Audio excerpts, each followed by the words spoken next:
Hello everyone, this is me Vikas Dhayal, and in this particular video I'm going to tell you something that has not been spoken anywhere before on a public platform. How UPSC checks answers, how UPSC checks its GS answers, optional answers, essay answers, everything, and I'm telling you based on a very reliable source. A senior of mine, a friend of mine who is in the services, went for a deputation in the UPSC commission, and he told me the details of it, and it is not allowed to tell it publicly, but it is important for all the aspirants. So I thought, why not share it with everybody? You can subscribe to the Telegram channel and watch the video till the end so that you can understand how UPSC checks answers, and which is going to help you immensely in scoring more in your GS mains papers as well as your complete mains. So let's begin. So first of all, let's talk about the parameters based on which UPSC checks answers. So the question checking is very fair and objective. If you are writing good answers, you'll be getting better marks, that is for sure. That's why a lot of people are clearing the exam repeatedly. This can happen only when they are doing it objectively and fairly. So how do they do it? A model answer is created first of all by including all possible dimensions related to a question that is asked. That is done by the head examiner after discussing with the core team. You can subscribe to the channel. I've given the link in the description. You should subscribe to the YouTube channel as well. I will be bringing such more videos in the upcoming time.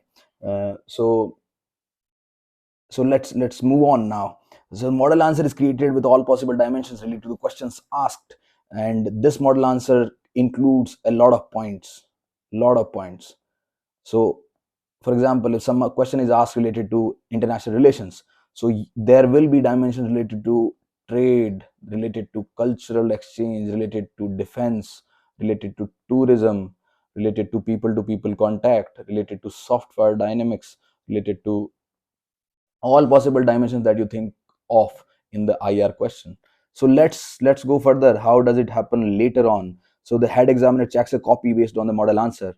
And for example, the head examiner checks a copy and 80 marks are given to that particular aspirant.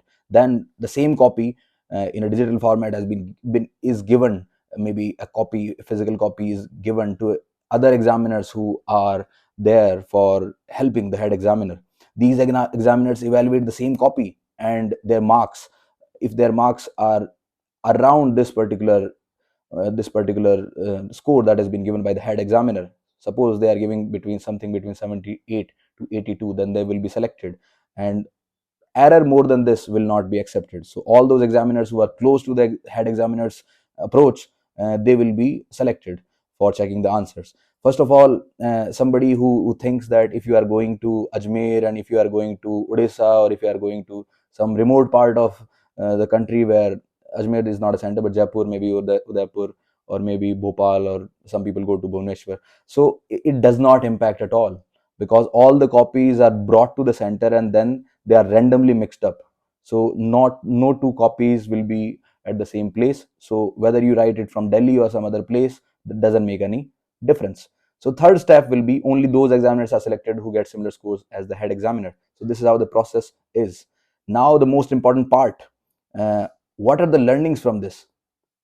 So the learnings are that regarding content, if you have more number of points, more marks will be divided. That's why all the toppers say that if you are writing more dimensions, then you will be rewarded more marks. How does it happen? For example, the head examiner is selected 15 points which can be related to the question asked, although you need to keep close to the topic of the question. You cannot write everything. If you are writing these points, then they should be molded according to the demand of the question. So if you write more dimension, the pestle approach, PESTLE,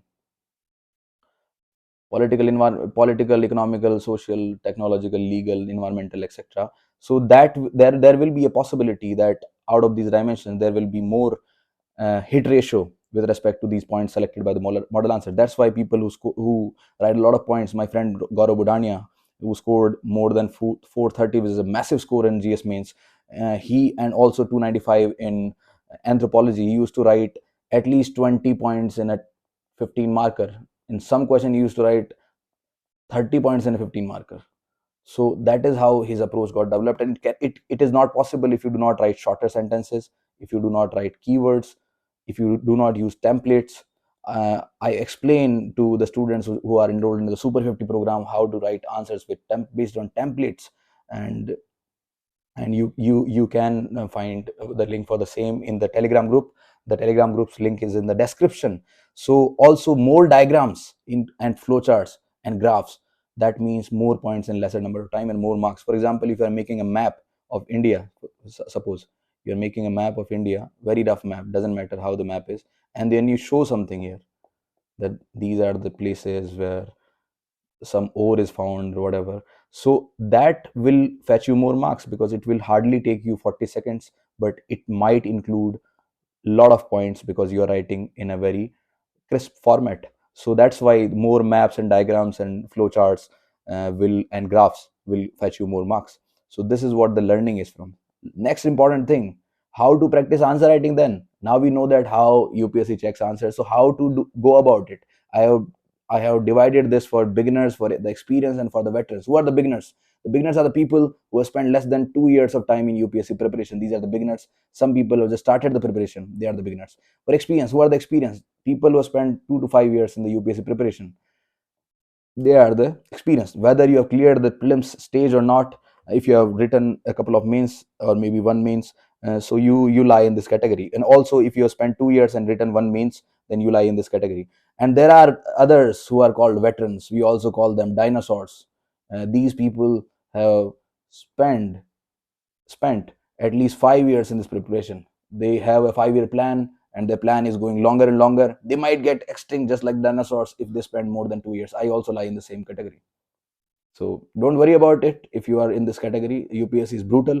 Sometimes you spend a lot of time, one bad paper, and you might get out of the list. So for all of them, I've designed something based on my experience of writing 5 mains consecutively. So for beginners, what is the process? 2 answers every day from pyqs and daily newspaper. Topic wise syllabus completion. You need to complete the paper, the syllabus topic wise. For example, there are maybe 20 topics in GS paper 1, so you need to have notes for every topic. I have provided some of the best curated notes that I have collected and basically shared on the Telegram group. The link is in the description. And you need to read your daily newspaper to analyze better, and also write and you should write at least a couple of answers from pyqs, not from any other test series, because pyqs are the best source from which very often questions are repeated. For experienced people who have spent at least 2 years, 2 to 5 years, written at least one means, they should be writing 10 answers in one go, at least once a week. At least once a week you should write 10 answers every day. This approach we have also included in the Super 50 program, where we do the same thing. You can do it on your own as well. By just writing 10 answers every day from pyqs, you can get this evaluated by some friends of yours, some seniors of yours, somebody who is experienced. And one essay paper every 15 days. Essay paper is very important, so why not write it every week, every 15 days? One essay every 15 days will be more than enough. We are doing this in the essay program under IPS Raj Krishna, who scored one of the highest marks in essay paper, that is 141. When even Shruti Sharma, the topper, scored 131. And you can do it on your own as well. It is UPSC preparation can be done on your own.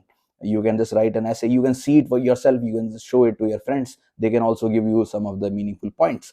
And also search for notes which you have not yet prepared. Also search for notes. Also make notes.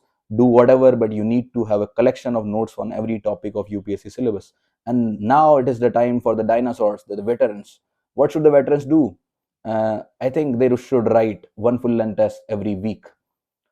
That is a must. They are very lazy people. They won't be doing it, I know, but this is how you need to do it, guys.